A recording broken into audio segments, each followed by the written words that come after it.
Hello friends, আজকে আমি একটি খুব মজার গল্প বলে শোনাবো।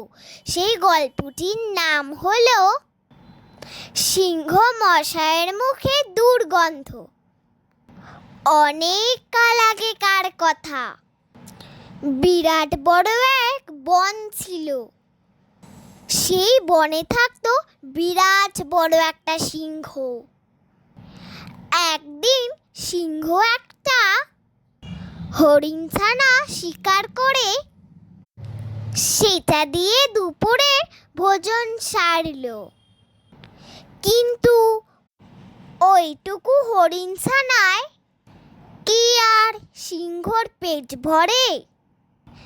কি খাওয়া যায় করে অনেকক্ষণ ভেবেচিন্তে সিংহ শেষে থাবা মেরে বসলো এক মস্ত গাছের মোটা গুঁড়িতে ঠেস দিয়ে বসলো। খানিকক্ষণ পরে সেই পথ ধরে আসছিল এক ভেড়া। সিংহ থাবার ইশারায় তাকে ডেকে নিল। জিজ্ঞাসা করলো, ওগো নধরকুচি ভেড়া, একটা সত্যি কথা বলো দেখি, আমার মুখ দিয়ে কি দুর্গন্ধ ছাড়ছে? এই না বলে সিংহ চওড়া একটা হাঁ করে মুখটা বাড়িয়ে দিল।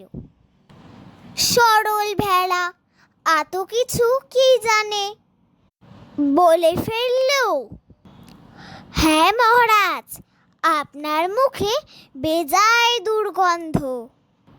ব্যাস, আর যায় কোথা? সিংহ একেবারে রেড়ে করে তেড়ে উঠল। এত বড় সাহস! বনের রাজাকে বলিস তার মুখে দুর্গন্ধ? বলি, আদব কায়দা কি কিচ্ছু শিখিসনি? এই না বলে সিংহ ঝাঁপিয়ে পড়ল ভেড়ার উপরে। আর থাবার এক চোটে ভেড়ার ঘাড়টা দিল মটকিয়ে। আবার খানিকক্ষণ যায়, সেই পথ দিয়ে চলেছে এক নেকড়ে বাঘ। সিংহ তাকেও জিজ্ঞাসা করল, ওহে বাপু নেকড়ের পো, বলো দেখি সত্যি কথাটা, আমার মুখে কি দুর্গন্ধ ছাড়ছে? এই না বলে সিংহ আবার ইয়া বড় এক হাঁ করল। নেকড়ে অনেক খুশি, আর ভাবল, যদি বলি হ্যাঁ মশাই, আপনার মুখে বিচ্ছিরি গন্ধ, ও তো খেপে গিয়ে আমার দফাটা রফা করবে। ততক্ষণে ভেড়ার দুর্গতি দেখা হয়ে গেছে নেকড়ের। নেকড়ে মিষ্টি সুরে অতি সুন্দর করে বলল, না মহারাজ, আপনার মুখে কোনো গন্ধ ঠন্দর বালাই নেই। তাতেও সিংহ গর্জন করে উঠল। সিংহ বলল, এইমাত্র একটা, আজ তো হরিণ চিবিয়ে খেলুম, তারপর এক ঢোকো জল খাইনি, মুখ ধুইনি, ব্রাশ করিনি, তুই তা বলছিস আমার মুখে কোনো গন্ধ নেই? তুই মিছে কথা বলছিস। আমি মিথ্যাবাদীদের দুই চোখে দেখতে পারিনি। বলতে বলতে সিংহ লাফিয়ে পড়ল নেকড়ের উপর। এক থাবার ঘায়ে বেচারা নেকড়ে কুপোকাত। তারপর কি হলো ফ্রেন্ডস জানো? আবার কিছুক্ষণ যায়, এক শিয়াল গুটগুট করে সেই পথ চলছে।